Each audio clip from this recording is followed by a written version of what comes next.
Amen. Merci Seigneur. Merci pour ce Père que nous adorons en esprit, en vérité, pour cette réalité, ce Saint des Saints que nous avons touché ce matin, ce lieu très saint où tu es. Amen. Merci à l'équipe de ce chant, parce que ce cœur du Père, nous allons l'aborder ce matin. Bonjour à tous, vous allez bien ?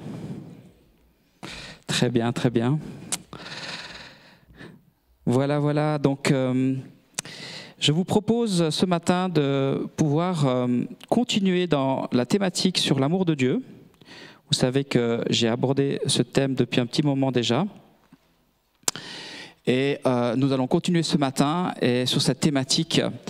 Et peut-être pour ceux qui n'étaient pas là dans l'épisode précédent, on a fait deux, je crois, c'est notre troisième aujourd'hui, 2 messages. Dans le dernier, c'était, j'ai pris l'amour que 2 êtres peuvent avoir dans le couple, 2 personnes. Et cet amour-là nous renseigne sur l'amour que Dieu a aussi pour nous. J'avais parlé de cet amour dans le couple, qui est un amour passionnel, pour cet amour vraiment, des fois, qui a inspiré tellement de cinéastes ou de films, et cet amour de Dieu qui est là et qui est présent dans la Bible. Dieu nous aime aussi comme cela. Mais l'amour du couple, ce n'est pas juste passionnel, ni sentimental, mais c'est aussi un engagement. Et cet amour-là, c'est Dieu qui s'engage vis-à-vis de nous. Et c'est vrai que c'est un engagement et c'est un amour qui n'abandonne pas, même quand ça ne va pas très bien. Parfois, malheureusement, dans le couple, il y a quelque chose qui s'arrête. Mais l'amour de Dieu est un amour fidèle, un amour qui dure et un amour qui donne une seconde chance, un amour qui pardonne. Et on en a besoin dans la relation. Et je n'ai pas eu le temps de développer la dernière fois que l'amour de Dieu est un amour exclusif. C'est pas de la polygamie, c'est pas du polyamour. Non, c'est un amour exclusif entre 2 personnes. Et ça veut dire qu'il peut y avoir des tentations. Et cet amour-là, en fait, peut des fois il peut y avoir des idoles dans notre vie. Et cet amour avec Dieu est un amour exclusif. C'est la sainteté de la relation. Mais ce matin, j'aimerais pas vous parler donc de revenir sur tout ce que j'avais déjà dit. J'aimerais passer à l'épisode 3 de la saison sur l'amour, comment Dieu nous aime, et prendre un autre exemple avec vous de cet amour de Dieu qui pourrait illustrer dans notre vie sur terre, quelque chose qui pourrait illustrer encore cet amour de Dieu comme l'amour conjugal, c'est l'amour filial, l'amour parental. Dieu nous aime comme les parents aiment leurs enfants. Est-ce qu'il y en a qui sont parents ici? Est-ce qu'ils peuvent juste lever la main qu'on puisse voir qui est parent ce matin? Voilà. Il y en a quand même pas mal parmi nous. Qui c'est qui est le fils d'un père et d'une mère, enfin de parents en fait? Qui c'est qui est le fils de parents? Enfin, à moins que vous soyez atterris comme ça, vous devriez tous lever la main, non? Qui c'est qui a des parents ici? On lève la main, tous ceux qui ont des parents? Ok, il y en a qui ne lèvent pas la main, donc je ne sais pas comment ils sont arrivés. Il faudra qu'ils m'expliquent. On a tous connu quelque part l'amour parental. Et peut-être pas toujours de manière très bien, c'est pour ça que certains ne lèvent pas la main, je ne sais pas, mais peut-être pas toujours de manière parfaite, comme Dieu, lui, est parfait. Et c'est pour ça que ce matin, on va essayer de voir autrement aussi cet amour filial, cet amour parental. Juste peut-être une remarque. Dieu est très souvent présenté comme un père dans la Bible, il nous aime comme un père, mais il y a des images dans l'Ancien Testament où Dieu nous aime comme une mère. Il y a des associations avec cette idée-là. Il y a plusieurs passages, mais je n'ai pas le temps de rentrer dans ce détail ce matin, qui nous montrent vraiment cet amour, vraiment des images très fortes, où voilà, Dieu qui prend sur ses genoux, qui allaite, voilà, des images dans différents psaumes, chapitres de l'Ancien Testament. Alors ce matin, même si je vais aborder l'amour du Père, il y a aussi cette notion dans l'Ancien Testament, et même dans la Bible, de Dieu qui nous aime, qui a une compassion, donc il y a des termes aussi très féminins qui sont utilisés, comme les entrailles. Et en hébreu, les chachamim, ça vient de l'hébreu cherem, c'est l'utérus. Donc c'est-à-dire cette idée d'avoir porté les entrailles qui crient.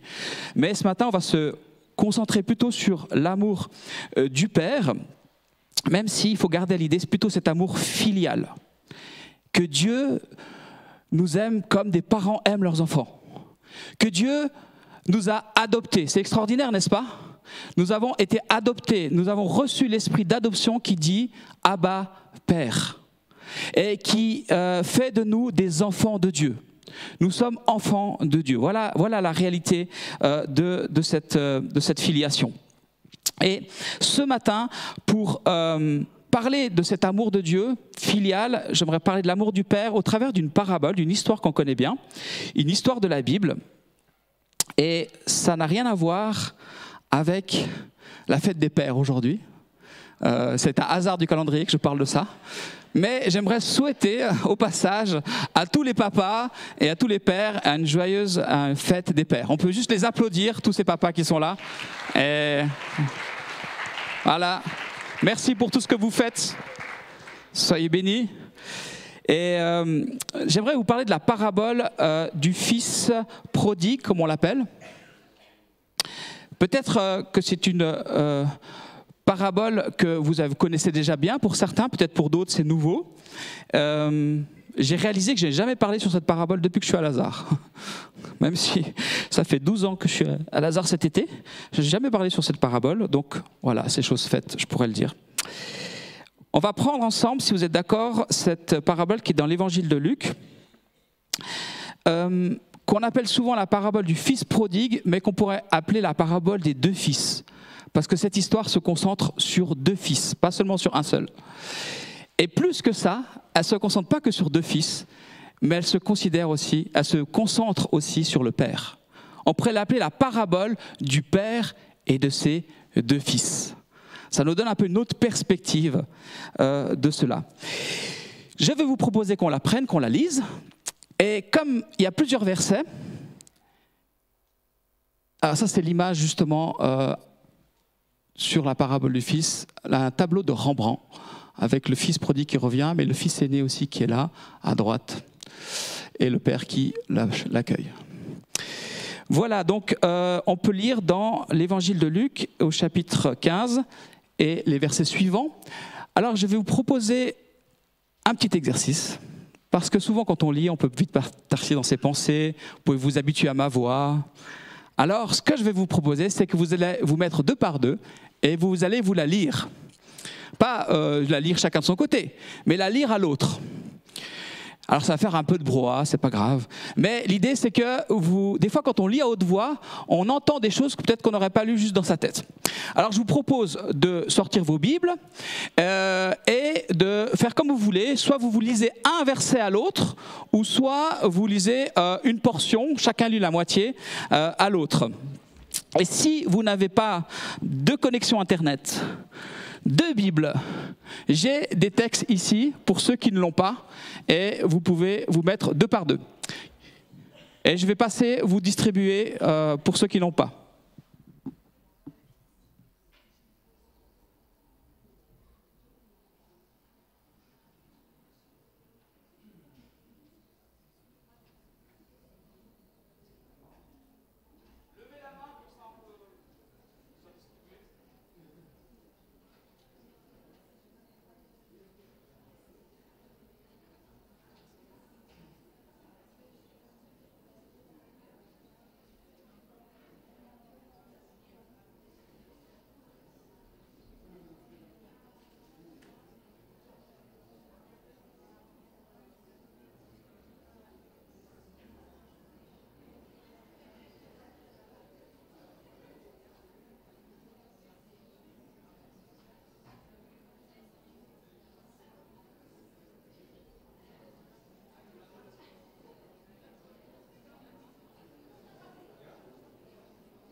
Elle est tombée, ouais. C'est quelqu'un qui a oublié ça. Ah oui, d'accord.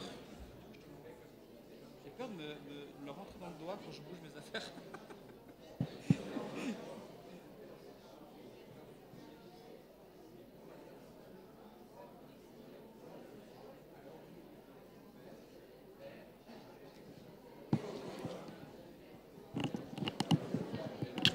Oula.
C'est beau de vous voir lire.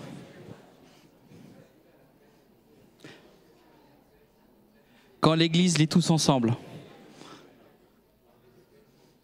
Quand la Bible est lue chacun dans sa chambre, on ne s'entend pas les autres lire. Mais en fait là, on réalise l'Église en action. Ça va, vous avez terminé? Pas pour ceux qui n'ont pas terminé, terminé. Hein, je vous laisse encore un peu de temps. Pour ceux qui ont terminé, je peux leur raconter une blague pour attendre. Une petite blague sur cette parabole, justement.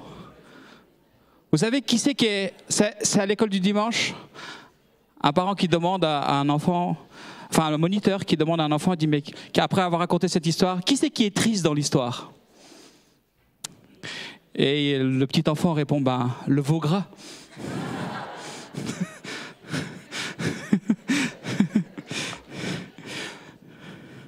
C'était attaché au veau. Voilà.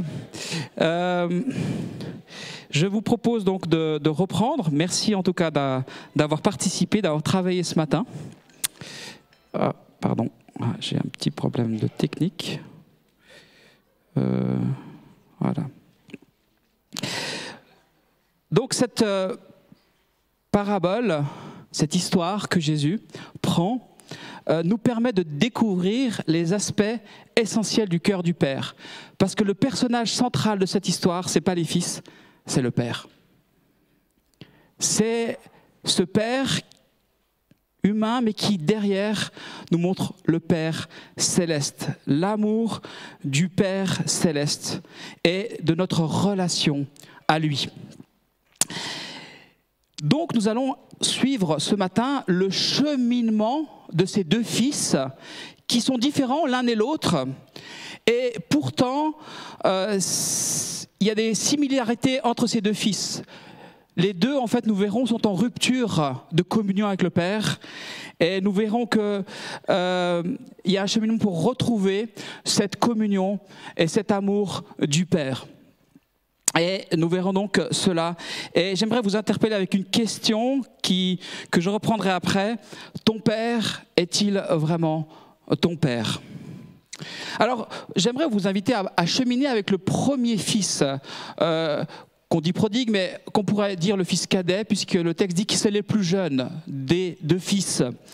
Et voilà ce qu'il va dire au tout début de ce texte. Il va dire « Mon père, donne-moi la part de fortune qui doit me revenir. Voilà, je veux mon héritage. » Quelle est la relation qu'il a avec son père ? Finalement, quelqu'un qui pourvoit. Il voit son père finalement comme quelqu'un de qui il peut avoir l'héritage, un géniteur finalement, qu'il peut prendre cet héritage et partir faire sa vie. Et ça commence de manière un peu brutale.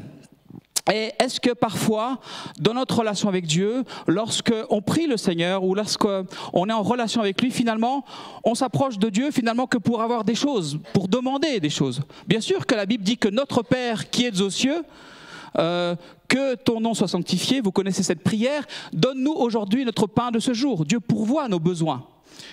Mais est-ce que des fois, nos prières à Dieu sont plus des demandes qu'une vraie relation ? Et on voit que ce fils plus jeune voit son père comme un pourvoyeur d'héritage.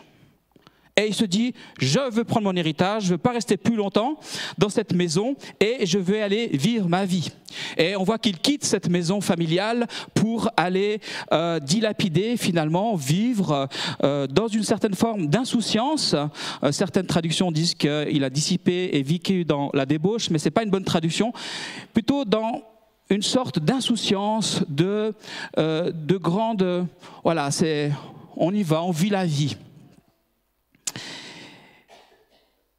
Mais on voit que ce chemin d'insouciance et cette grande vie qu'il vit, sur l'héritage de son père, au passage, ça s'épuise à un moment donné. Il arrive et il est livré à la famine, à la misère, et il est réduit à garder des cochons. Et on sait que dans la culture juive, c'est un animal impur, on ne mange pas de porc. Et voilà qu'il en est réduit, lui, à non seulement les garder, mais pour survivre, à manger aussi de leur nourriture. Lui qui voulait vivre sa vie, être son propre maître, ne dépendre de personne, suivre les chemins de son cœur et peut-être même de son corps, je ne sais pas, ni Dieu ni maître. Le voilà maintenant dans une situation de misère et presque esclave, convoitant la nourriture d'animaux impurs. Sa vie qui était axée sur les plaisirs, sur l'argent, sur la fête peut-être, pas d'état d'âme. On ne se pose pas de questions sur le sens de la vie. Comme beaucoup de gens foncent dans la vie aussi, on ne se pose pas trop de questions. On vit une vie superficielle, comme le monde l'est. Vous savez, les choses du monde, on en fait vite le tour. Pas de superficialité, pas de profondeur. Et voilà que ce fils passe par une situation difficile. Et malheureusement, c'est parce qu'on passe par des situations difficiles qu'on cherche Dieu et qu'on crie à lui. Parce que quand tout va bien, on n'a pas besoin de lui. Et plus que ça, Dieu ne met pas des situations difficiles dans la vie des gens pour qu'ils se tournent vers lui, on est d'accord. Mais parce que la souffrance est le fruit du péché, de l'éloignement de Dieu. Parce que le péché produit l'esclavage et produit la mort. C'est ça la réalité spirituelle derrière le péché. Et on voit que ce fils souffre. Et la souffrance va produire en lui une réflexion, va le faire réfléchir. Le texte dit qu'il est rentré en lui-même. Voilà, il commence à réfléchir. Avant, il faisait la fête, il vivait sa vie. C'était superficiel, mais voilà qu'il se met à se poser des questions, à réfléchir. Et il va se dire...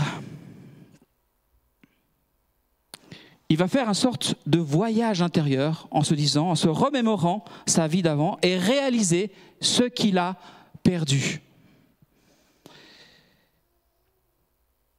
La repentance, le fait de réfléchir à Dieu, à lui, à qui il est, c'est souvent d'abord réaliser qu'on a un manque dans notre vie. Le premier chemin de la repentance, ce n'est pas de faire ceci ou de faire cela, c'est de réaliser dans notre vie qu'il y a une rupture avec Dieu, qu'il y a une rupture et qu'on a perdu quelque chose. Il y a comme un manque dans notre vie. La conscience de ce manque nous sauve en fait, nous sauve de la superficialité et nous amène à chercher un sens à l'existence. Et c'est la parole que Jésus a dit, « Heureux les pauvres en esprit, car le royaume des cieux est pour eux. » Quand il dit les pauvres, ce n'est pas ceux qui sont bêtes, ceux qui ne sont pas intelligents, mais ceux qui se savent pauvres en eux-mêmes, les humbles, car le royaume des cieux est pour eux. Heureux ceux qui pleurent, car ils seront consolés. On voit que ce fils est dans ce manque, il réalise ce qu'il a perdu. Et il dit, je vais partir et aller chez mon père et lui parler. C'est intéressant de relever qu'il n'a pas dit, je vais partir et rentrer chez moi. Je vais aller chez mon père. Il a conscience de la rupture avec son père. Peut-être qu'il n'avait pas pris conscience sur le moment. Donne-moi mon héritage, je veux vivre ma vie. Mais il a conscience de cette rupture maintenant, de ce qu'il a perdu. La repentance, ce n'est pas faire ceci ou faire cela d'abord, c'est prendre conscience que j'ai besoin de retourner à Dieu, que j'ai perdu quelque chose, que j'ai perdu cette relation. Et c'est d'abord un mouvement de retour à Dieu vers le cœur du Père. C'est ça la repentance. Et la repentance, elle commence déjà là, quand il réalise cela. Il est en train de réaliser, de dire, je vais partir, il n'est pas encore en chemin, je vais aller chez mon Père, je vais me mettre en mouvement pour retourner vers lui. Et c'est intéressant de voir la repentance sous cet aspect-là. La repentance, c'est d'abord un chemin de retour vers le Père.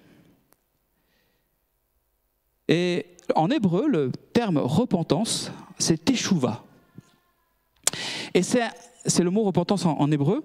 Et teshuva, encore utilisé par les Juifs aujourd'hui, en Israël, teshuva est composé du verbe shuv en hébreu, qui veut dire retourner, aller.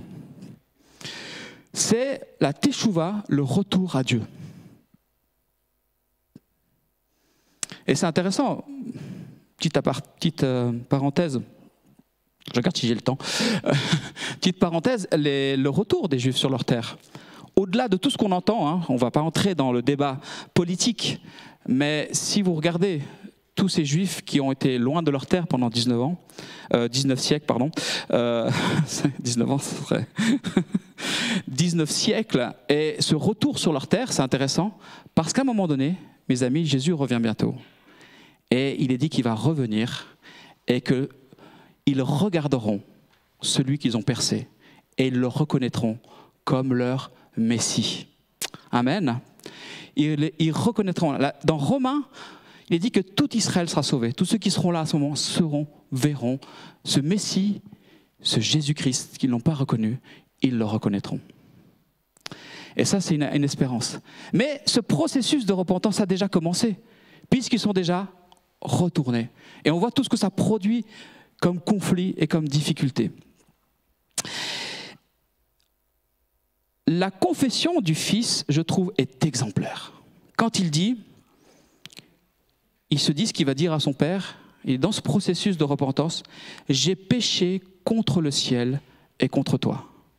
Il a conscience que ce qui est à la base de toute séparation, de tout péché, avant de voir tout ce que ça peut produire dans notre vie, le péché premier, c'est la séparation d'avec Dieu.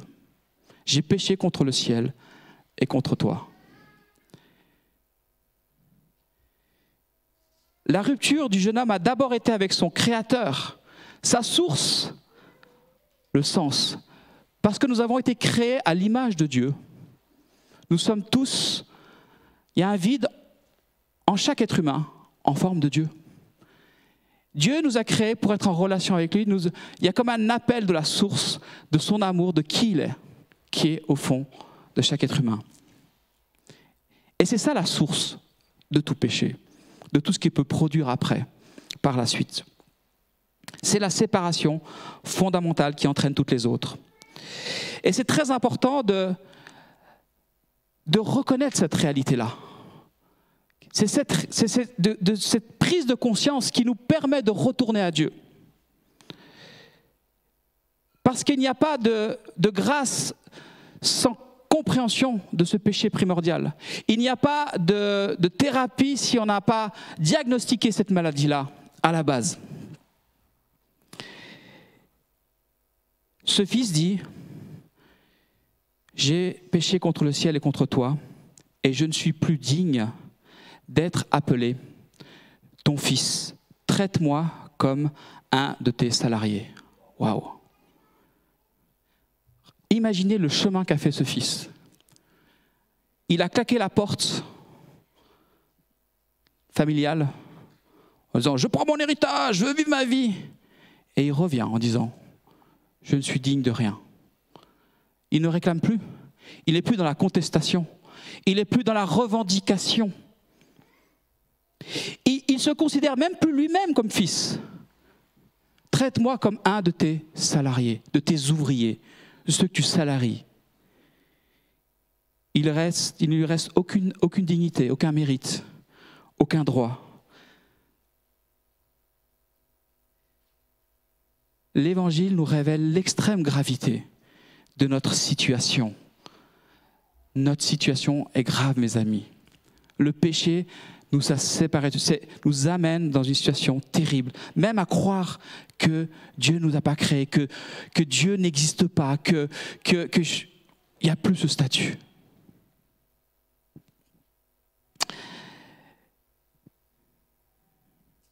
C'est fondamental d'avoir cette attitude d'humilité, de se reconnaître devant Dieu comme sans droit, parce que ceci peut amener la grâce de Dieu. Et nous allons voir maintenant la réaction du Père. Découvrons ensemble ce Père révélateur de Dieu qui nous est décrit ici. Alors, juste revenons un petit peu dans l'histoire. Au début de cette histoire, feedback, quand le fils demande son héritage. Moi, je ne sais pas pour vous, mais ça doit être dur pour un père de dire, mais où il va ? Tu veux aller vivre ta vie, mais tu n'as pas fini, tu devrais faire l'université, tu vois, il y a tes diplômes à finir, tu étais sûr, mais l'argent n'est pas éternel, mon fils. Il aurait pu, avec toutes les bonnes intentions du monde, le dissuader de partir. Comme nous, en tant que parents, on peut le faire avec nos enfants. Surtout quand ils font des choix dont on sait, on dit, mais où il va là, dans quelle direction ? Et on voit que ce père le libère. Peut-être qu'il n'aurait pas écouté. Peut-être qu'il aurait, peut-être dit non, je t'interdis, n'y va pas. Mais il le laisse aller. L'amour vrai libère l'autre, vous savez. Dans le couple, même si l'autre n'est pas d'accord avec nous, on ne va pas lui imposer. L'amour vrai dans la relation libère l'autre.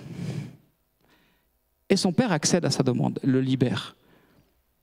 Et plus que ça, non seulement il le libère, mais en plus il partage l'héritage entre les deux fils. Il donne sa part aussi au fils aîné. Parce qu'il s'est écrit dans le texte, il leur partagea son bien, au pluriel. Donc en fait, vous savez ça dans les histoires de succession, d'héritage, quand un fils veut construire une fille, c'est le moment du partage, et puis il faut donner aussi la part aux autres.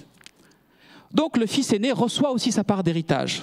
Et sans doute qu'il a reçu une part plus importante, parce que dans la culture juive de l'époque, culturellement, le fils aîné recevait plus.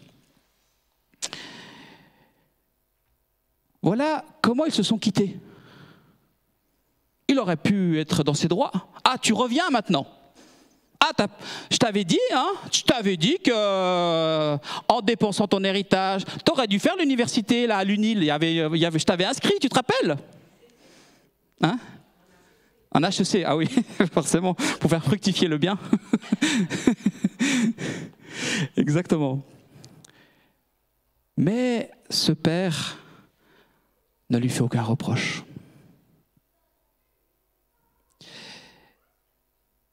Et même si ce père, au fond, l'avait perdu de vue,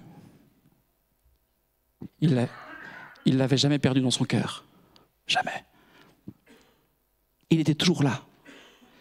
Vous savez, quand nous errons loin de Dieu, quand le monde erre loin de Dieu, Dieu scrute, Dieu attend, Dieu espère toujours. Il regarde à distance, il nous aime toujours. Et en voyant son fils au loin, qu'est-ce que fait le père? Il court et se jette à son cou et l'embrasse. Waouh! savez qu'à cette époque-là, on avait, comme Daniel nous a rappelé dimanche passé, on avait des habits, on avait des sortes de toges. Voilà, et pour courir, il fallait soulever un peu sa toge et on pouvait peut-être se dénuder. Et puis, ce n'était pas respectable à cette époque-là de courir en tant qu'aussi parent aîné de cette époque-là. Et on voit que ce que fait ce père est absolument incongru par rapport aux conventions sociales de l'époque. Donc en fait, ce que fait ce père, l'amour qui est dans le cœur de ce père, qui se manifeste à ce moment-là, est totalement déraisonnable. Ça, c'est l'amour de Dieu. Totalement gratuit et déraisonnable. Impensable, hors des conventions sociales de l'époque. L'amour de Dieu, ce n'est pas juste un amour juste, c'est un amour fou, mes amis. C'est le cri de Dieu dans le jardin d'Éden. Où es Dieu? C'est le cœur de Dieu qui est déchiré en voyant son Fils crucifié sur la croix pour nous, mais parce qu'il nous aime tellement. C'est déraisonnable, mes amis. La croix, l'amour de Dieu, ce qu'il a fait pour nous rejoindre, c'est déraisonnable.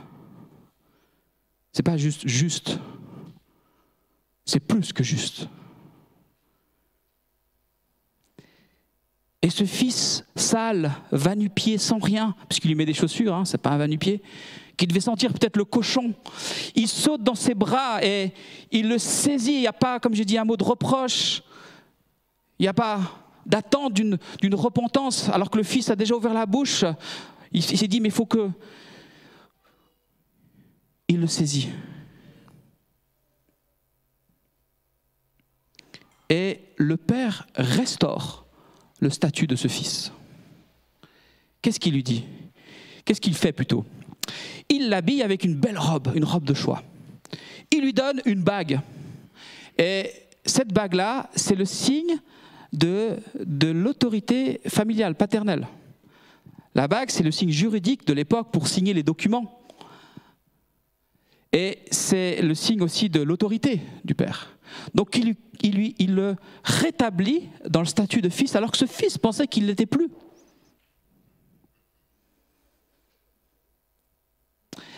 Cet enfant qui revient à la maison n'a plus d'héritage. Il l'a tout dilapidé. Mais ce n'est pas grave. Il a trouvé un autre héritage. Il a trouvé l'amour de son père. Il a découvert le véritable amour. Il a découvert que, alors qu'il voyait son père comme un pourvoyeur de biens, il n'avait pas vu cet amour si grand de son papa. Il est passé peut-être du père au papa.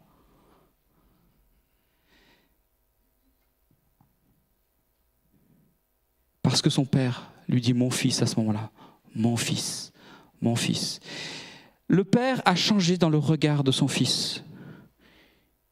Il découvre ce père qui se réjouit de l'avoir retrouvé, qui lui fait une fête, qui tue justement le veau gras, qui attriste tellement cet enfant, qui a été triste de cette histoire. Et voilà qu'il est maintenant de nouveau en relation avec son père. C'est une fête d'amour. C'est une fête d'amour, ça se réjouit, il y a tout le monde qui est là, et ça fait du bruit, tellement de bruit, que le fils aîné qui revient des champs entend ça. Ça, c'est l'épisode 3. Le chemin du deuxième fils.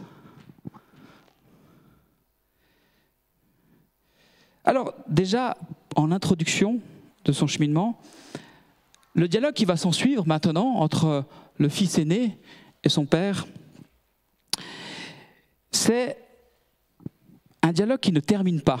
Si vous regardez un petit peu la fin, on ne sait pas comment ça se termine, cette histoire. Il n'y a pas de dénouement, contrairement à la première histoire. C'est un petit peu comme l'histoire du jeune homme riche, vous vous rappelez? Le jeune homme riche il part triste, mais on ne sait pas le choix qu'il a fait. Et là, on ne sait pas le choix du fils. Il y a comme une histoire un peu ouverte qui termine comme ça, qui nous interpelle.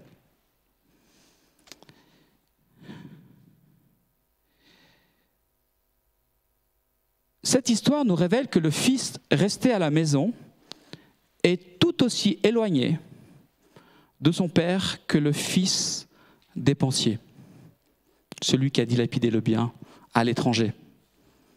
Peut-être vous ne l'avez peut-être pas vu sous cet angle-là, mais en fait on peut être perdu hors de la maison familiale, mais on peut être perdu tout en restant dans la maison familiale.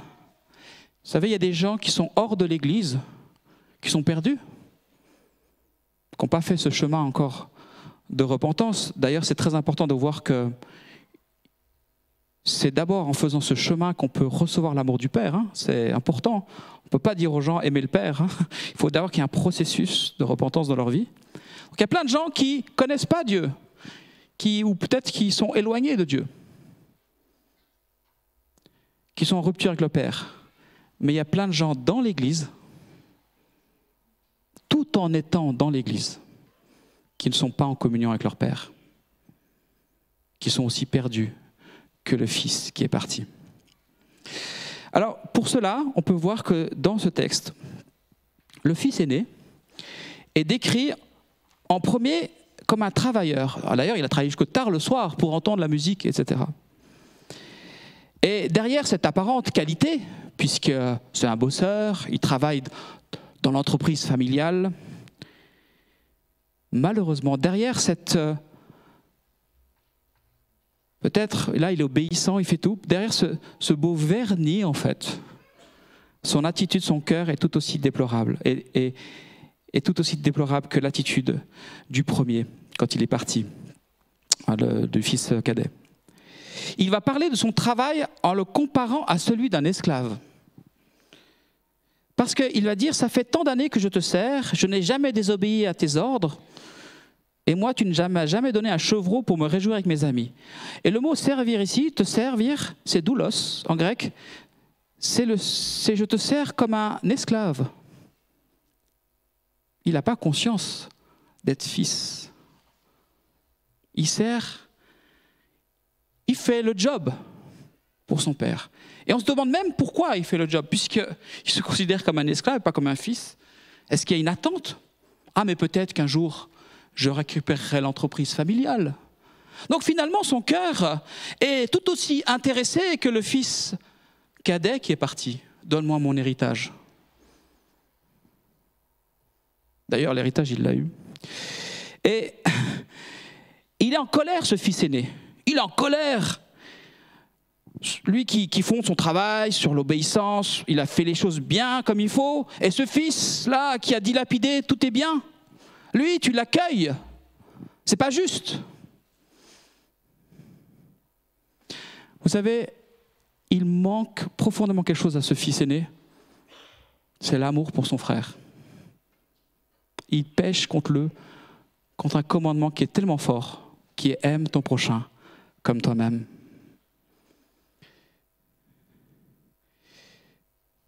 Est-ce qu'on n'est pas parfois un peu comme ce frère aîné dans l'Église? On fait tout bien, on est des gentils chrétiens. Ça ne se voit pas, mais il y a de la colère en nous. Oh, il a fait ceci et cela, et puis Dieu l'a guéri, ou Dieu il a vécu ça, mais c'est pas juste. Moi, ça fait des années que je suis dans l'église, et j'ai pas été guéri ou j'ai pas eu ça. Mais on la montre pas, parce qu'on est des gentils chrétiens. Et qu'il ne faut pas le dire. C'est pas bien. On le sait que c'est pas bien. Et on juge. Et on juge des fois ceux qui arrivent à l'église, qui sont nouveaux chrétiens, qui ont découvert l'amour de Dieu, mais il y a encore plein de choses qui ne vont pas dans leur vie. Tu dis, ah, t'es pas bien, t'as fait ci, t'as pas fait ci, t'as pas fait ça. Mais aimons-les et laissons-les cheminer avec Dieu et leur Père. Donc, non seulement il n'aime pas son frère, mais en plus, il n'aime pas son père. Parce qu'il est en quête de récompense, de salaire. Il se plaint auprès de son père qui lui a jamais offert un chevreau pour faire la fête avec ses amis. Non mais imaginez le reproche égoïste, quoi. Tu m'as jamais offert un chevreau pour m'éclater avec mes potes. Donc imaginez, il veut pas faire la fête avec son père. Il veut faire la fête avec ses amis.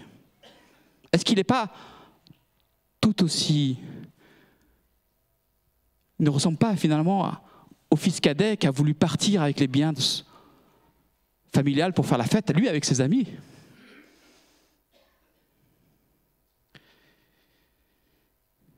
Et puis son père a il voit finalement quelque part, un peu comme son frère, son père comme une vache à lait qui va donner tout ce dont il a besoin, mais il n'est pas en relation d'amour avec lui. Et la réaction du père est extraordinaire. Extraordinaire. Extraordinaire. D'abord, face à la colère du fils, le père ne s'emporte pas. Qu'est-ce qu'il dit? Il dit « toi, mon enfant ». D'ailleurs, c'est une formule encore plus chaleureuse que « toi, mon fils ». Il y a quelque chose, cette expression dénote un amour profond. « Toi, mon enfant ». Et qu'est-ce qu'il lui dit face à ses reproches? Parce que qu'est-ce que fait ce fils aîné? Il n'arrête pas de reprocher tout ce que le fils cadet a fait, mais le père, c'est lui qui a été lésé. Il n'a rien reproché à ce fils cadet. Il aurait pu lui dire tout ça, mais il n'a pas eu cette attitude. Donc, il lui dit, toi, tu vois, ton frère qui était mort, il est revenu à la vie. Parce que le fils aîné dit, ton fils qui a fait ça. Et puis lui dit, ton frère, il le recentre dans la relation. Ton fils qui a fait tout ça. Non, ce n'est pas mon fils, c'est aussi ton frère. Ton frère. Et il lui dit encore quelque chose de plus fort. Comment il répond? Ah, mais tu ne m'as pas offert un chevreau pour faire la fête avec mes amis. Ah, mais j'ai rien, tu ne me donnes rien, je bosse pour toi depuis des années, tu ne me donnes rien. Comment le père lui répond? Il lui dit, mais je suis avec toi. Tout ce qui est à moi est à toi. Qu'est-ce que tu dis que tu n'as rien? Tu as tout. Et puis, il lui montre, tu es toujours avec moi. Vous voyez ce qu'il dit? En fait, le père est plus préoccupé de qui est son fils aîné que de ce qu'il fait.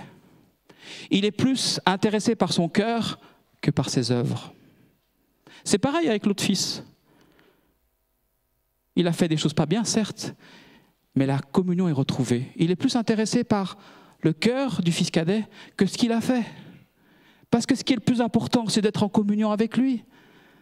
Communion d'amour avec le Père. Cette communion est retrouvée. Quel amour ce papa! Et pas en théorie, en vrai. Nous avons tout en Dieu et parfois nous nous plaignons souvent de ce que nous n'avons pas, de ce que nous aimerions avoir. Quelle est notre relation avec le Père Céleste?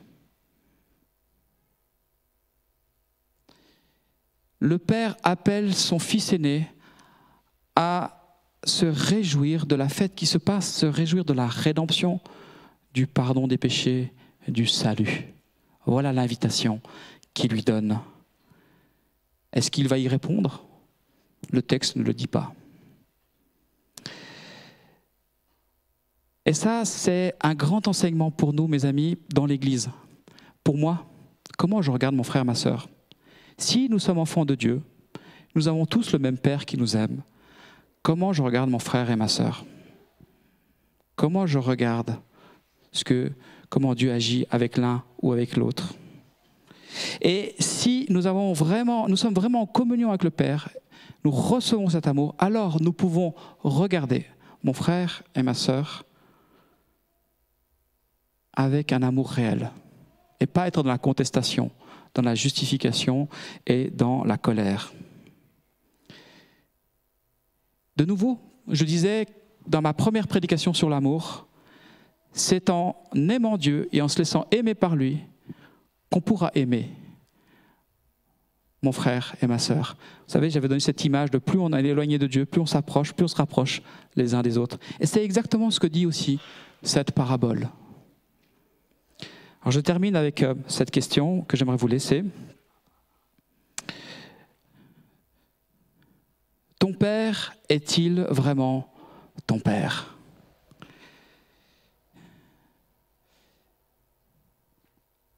Est-ce que l'amour fou de ton père t'atteint? Est-ce que tu réalises l'amour fou de ton papa? L'amour parfois déraisonnable. Amour pour toi malgré que tu te sentes indigne comme ce fils cadet. Peut-être que dans l'église, il y a des gens qui disent « mais moi, je ne me sens pas être enfant de Dieu. J'ai pas cette assurance au fond de mon cœur. On peut prier pour vous ce matin, pour que vous receviez cette assurance. Parce que la Bible dit que l'Esprit témoigne à notre esprit que nous sommes enfants de Dieu. Et si ce matin, il y a quelqu'un ici dans cette salle qui dit « Mais moi, je n'ai pas cette assurance que Dieu m'aime et que je suis son enfant », j'ai envie de dire qu'il n'y a rien ni personne qui peut vous séparer de l'amour de Dieu ce matin. Amen. Et on peut prier pour vous tout à l'heure, si vous le souhaitez. Et peut-être que tu t'es éloigné du Seigneur. Peut-être que tu as pris un chemin à un moment donné qui n'était pas la volonté du Père qui est bonne, agréable et parfaite. Et tu titubes à gauche, à droite, à différentes choses dans ta vie. Mais bonne nouvelle, le chemin du retour vers le Père est toujours ouvert. Ce chemin, Jésus-Christ l'a ouvert par son sacrifice et il est toujours ouvert. Par contre, la balle est dans ton camp. Si tu veux recevoir cet amour, il faut te mettre en marche. Retourner vers le Père. Et l'amour aussi de Dieu est là pour toi qui es dans l'église, qui sert Dieu depuis des années, qui dit « mais je vis ça, c'est pas juste ». Ah, mais comment ça se fait qu'après tout ce que j'ai fait pour toi, comme je t'ai servi, comment ça se fait que ça arrive dans ma vie? Et il y a de la colère. Il y a de la colère. Et le Père n'est pas effrayé par la colère de son Fils. Il va au-devant de cette colère. C'est pas grave, tu peux te mettre en colère. Tu peux dire à Dieu. Mais Dieu veut t'amener dans une relation plus profonde avec lui, au travers de cela. Et ceci nous permettra de vivre l'Église comment Dieu veut qu'on la vive. Avoir un regard nouveau les uns sur les autres. Je vous invite à la prière. Alléluia, Jésus. Seigneur Jésus, merci pour ta grâce ce matin qui est là. Merci pour ton amour, ton cœur de Père, ton cœur, cette filialité qui est là en Jésus-Christ. Merci parce que rien ni personne ne peut nous séparer de cette réalité-là. Seigneur, alors que nous allons prendre cette scène, ce repas qui nous rappelle que l'accès est ouvert ce matin, qu'on puisse ce matin, dans notre intimité, mettre nos cœurs devant toi, notre pensée, nos émotions, notre volonté, et de pouvoir avoir ce cœur à cœur avec toi. Seigneur, bénis. Tu connais la situation de chacun et chacune ici. Tu sais où on en est par rapport avec toi. Si on est dans la maison, si on est éloigné ou si on est sur le chemin du retour. Tu connais chacun et chacune. Tu sais où on en est. Et Seigneur, je te prie ce matin que ces paroles puissent produire le fruit dans nos vies, dans ma vie. Seigneur, je veux plus m'approcher de toi. Je ne veux pas être dans le savoir-être, je vais être dans le savoir-faire, mais je vais être dans le savoir-être, je vais être dans cette relation avec toi, parce que c'est ce qui est le plus précieux, et c'est ce qui nous tiendra dans les temps dans lesquels on vit. Oh Seigneur, viens répandre ton amour dans nos cœurs encore ce matin. Au nom de Jésus. Amen.